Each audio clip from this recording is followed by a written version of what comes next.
I was in my garage organizing tools when I heard it. The unmistakable beep beep beep of heavy equipment backing up. I stepped outside and froze. There was a small excavator in my neighbor's yard, and Phil, my neighbor of 3 years, was standing there with a contractor pointing at the ground about 15 feet from our shared property line. I'm a project manager for a mid-sized construction firm. I know permits. I know setbacks. I know property lines. And I knew, standing there watching that excavator position itself, that something was about to go very wrong. Phil saw me and waved. Actually waved like everything was perfectly normal. I walked over. "Hey, Phil, what's going on?" "Finally getting that garage built," he said, grinning. "Been planning this for 2 years. Wife's been on me about it forever." "Garage looks good," I said, keeping my tone neutral. "You get your permits sorted out?" "Oh yeah, all handled," he said, but he said it too quickly. I'd heard that tone 1,000 times on job sites.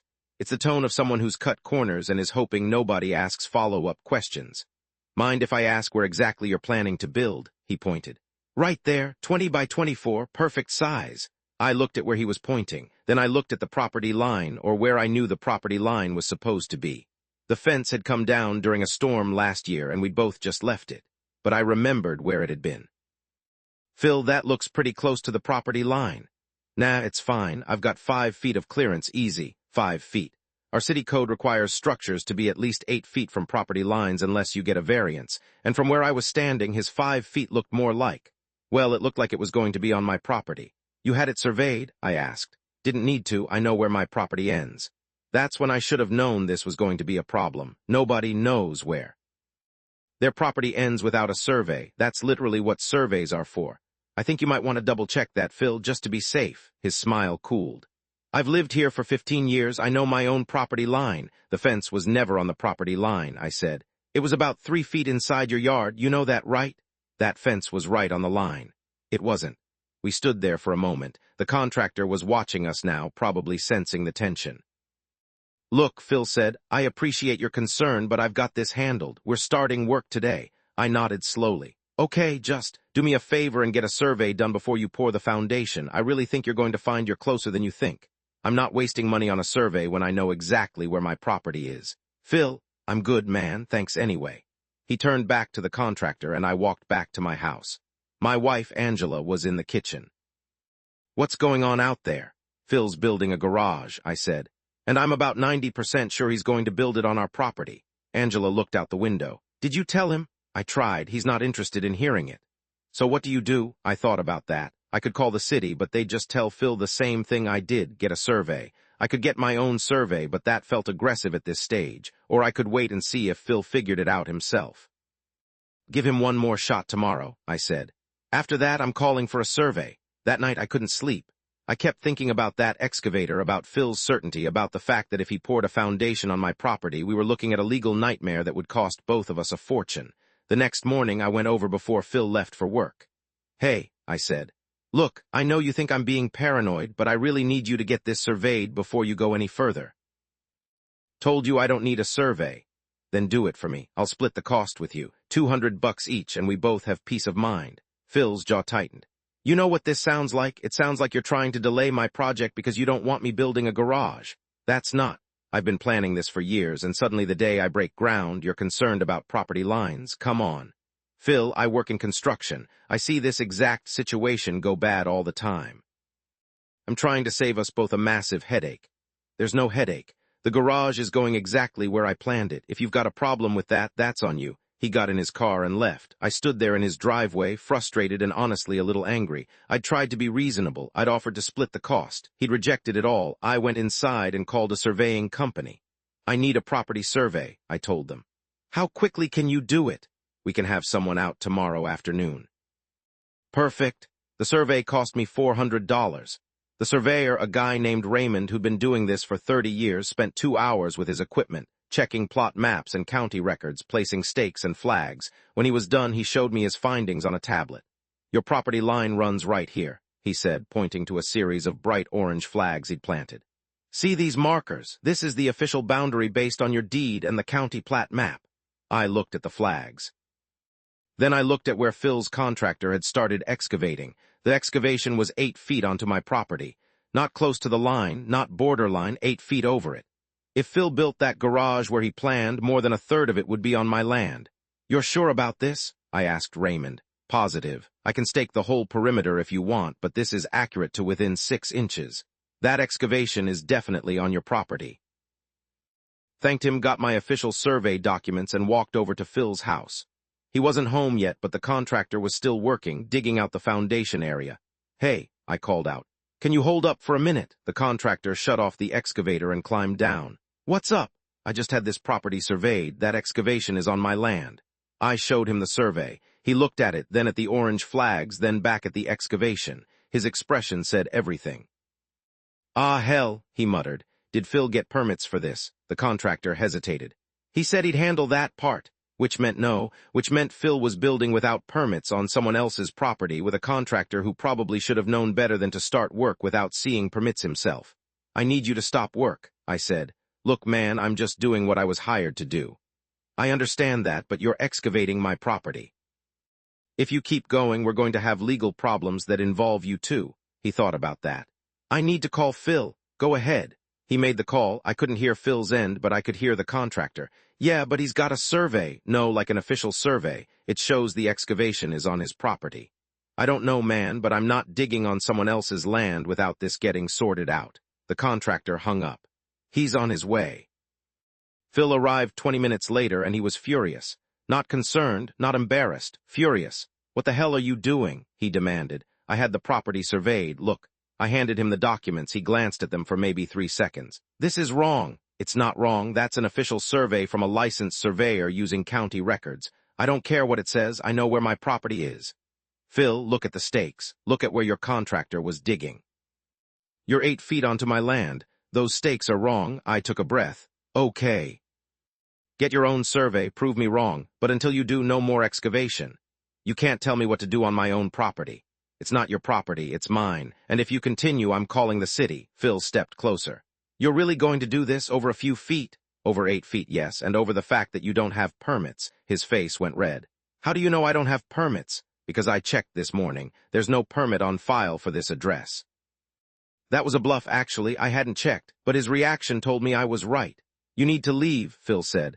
I'm on my property. Look at the survey. Get off my land or I'm calling the police. Call them. I'd love to have them verify where the property line is. For a moment, I thought he might actually take a swing at me. His fists were clenched, his face was crimson, and he was breathing hard. But instead, he turned to his contractor. Keep digging. The contractor looked between us. Phil, I can't. I'm paying you. Dig.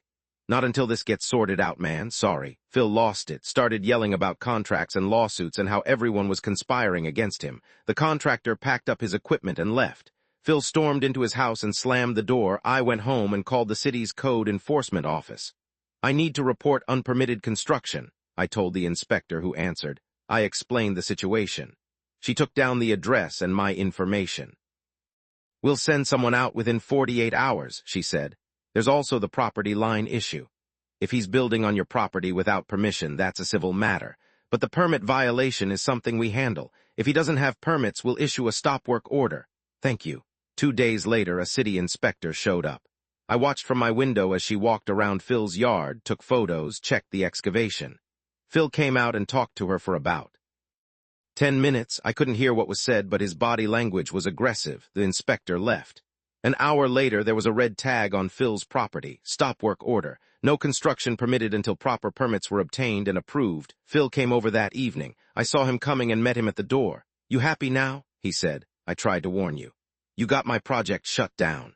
You got your project shut down by not pulling permits and by building on my property. I tried to help you avoid this. I'm getting a lawyer. For what? You don't have a case. You built without permits on someone else's land. There's nothing to sue me for. We'll see. He left. I didn't hear from him for a week. Then I got a letter from his attorney. It was the kind of letter lawyers send when they know their client doesn't have a case, but they're getting paid to send it anyway. Lots of aggressive language about my interference with Phil's lawful construction project. A demand that I remove my survey stakes. A vague threat about countersuing if I continued my harassment. I called my own attorney, a guy named Bill who'd helped me with my house purchase. This letter is nonsense, Bill said after reading it. He's got no case, but the fact that he got a lawyer means he's not backing down. So what do I do? Well, you've got options. You can try to negotiate. Maybe he moves the garage over, builds it entirely on his property, and you both move on. Or you can wait for him to sue you, which he won't because he'll lose. Or, Bill paused, or you pursue damages for the trespass and the excavation work done on your property. Damages? He excavated your land. He damaged your property. You've got costs associated with the survey and potentially costs associated with restoring your land to its original condition. You could file a small claims case. I thought about it. I didn't want to be the guy suing his neighbor. But Phil had made it clear he wasn't going to be reasonable about this. Let me try one more conversation, I said. I went over that evening, knocked on Phil's door. His wife, Denise, answered. Is Phil home? He doesn't want to talk to you. I understand, but this is getting out of hand. I just want to find a solution that works for both of us. She looked back into the house, then stepped outside and closed the door. Look, she said quietly, I know Phil screwed up. I told him to get a survey before he started. I told him to get permits. He didn't listen to me either. So help me help him. All he has to do is move the garage 8 feet, build it entirely on his property, get his permits. We're done. He says he can't move it because of the septic system location. He says if he moves it 8 feet, it'll be too close to the septic field. That made sense, actually. Septic systems have their own setback requirements. Then he needs to redesign it, I said. Make it smaller, rotate it, something. But he can't build it on my property. I know, but he's stubborn, and now with the lawyer involved, he feels like he has to win. Nobody wins if this goes to court. It'll cost both of us a fortune. I'll talk to him again, Denise said, but I can't promise anything. She went back inside. I went home. A week later, I got served with papers. Phil was suing me for tortious interference and defamation. The defamation claim was based on me supposedly telling people in the neighborhood that Phil was breaking the law, which I hadn't done. But apparently someone had mentioned the stop work order at a neighborhood barbecue, and Phil assumed I was the source. The tortious interference claim was even more absurd. He was claiming I'd interfered with his contractor relationship by showing the contractor my survey. Bill reviewed the lawsuit and actually laughed. This is going to get dismissed so fast, he said. But just to be safe, I'm going to file a counterclaim for trespass, property damage, and your costs. You ready for that? How much are we talking? Survey cost you $400. Your time dealing with this, we can claim a reasonable amount. The excavation on your property caused damage that needs to be repaired. We can get quotes for that. Legal fees, which I'll keep reasonable since this is small claims territory. And there's the principle of the thing. I'd say we ask for $50,000 and settle for whatever the judge awards. $50,000. That's what it would actually cost him if he'd built that garage and then had to remove it later.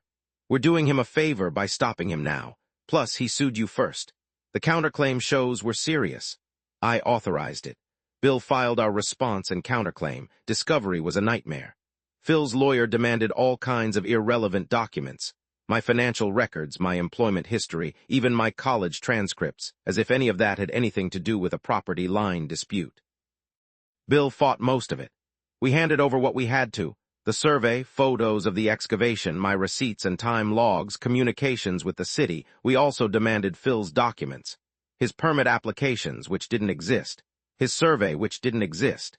His construction plans, which barely existed and showed no understanding of setback requirements. The case dragged on for 4 months. We had a mediation session where Phil's lawyer tried to get me to drop everything in exchange for Phil promising not to build the garage. Not good enough, Bill said. He's got a hole in my client's yard. That needs to be fixed, and my client has legal fees.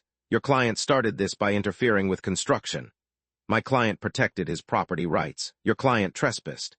We didn't settle. The trial date finally came. Small claims court, which in our county meant no jury, just a judge who'd heard 1,000 property disputes and had zero patience for nonsense. Phil's lawyer went. First, spinning this whole narrative about how I was a vengeful neighbor who'd sabotaged Phil's lifelong dream of having a garage because I was jealous or petty or whatever. Then it was our turn. Bill laid it out simply. Your Honor, this is a property line dispute. We have a professional survey showing the defendant began excavation 8 feet onto my client's property. We have photos showing the excavation. We have the defendant's own admission that he never obtained a survey or permits. We have the city's stop work order confirming no permits were filed. The law is clear. The defendant trespassed. The defendant damaged my client's property. My client is entitled to compensation. He presented the survey, the photos, the stop work order, my receipts for the survey cost, Quotes from 2 contractors on what it would cost to fill in the excavation and restore the land, averaging about $3,000. The judge looked at everything. Then she looked at Phil. "Mr. Harrison, did you obtain a survey before beginning construction?" "No, Your Honor, but Did you obtain building permits?" "I was going to, but..." "Did you verify the property line location before excavating?" "I thought I knew where it was." "Did you stop excavating when your neighbor informed you that you were on his property?" Phil hesitated. "I didn't believe him." "Did you believe the professional survey he showed you?" "I thought it was wrong." "Did you obtain your own survey to verify?" "No." The judge sat back. "Mr. Harrison, I've been doing this for 20 years. I've seen a lot of property disputes. Most of them happen because people make honest mistakes. Fences get moved, markers disappear, records are unclear. But this isn't one of those cases. You were warned before you started digging. You were shown a professional survey. You were given multiple opportunities to verify the property line yourself. You chose to proceed anyway, without permits, without a survey, without any verification that you were building on your own land. That's not a mistake. That's negligence at best and willful trespass at worst." She ruled in my favor. Phil had to fill in the excavation and restore my property to its original condition. He had to pay my survey costs. He had to pay my legal fees, which Bill had kept to about $5,000. And he had to pay me an additional $10,000 in damages for the trespass and my time dealing with this mess.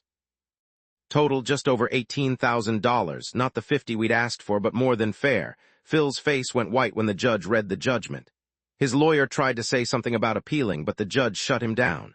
"The evidence is clear, counselor. An appeal would be frivolous." We left the courthouse. Bill shook my hand. "That went well," he said. $18,000 for a hole in my yard that cost him maybe $2,000 to dig. That's the cost of being stubborn.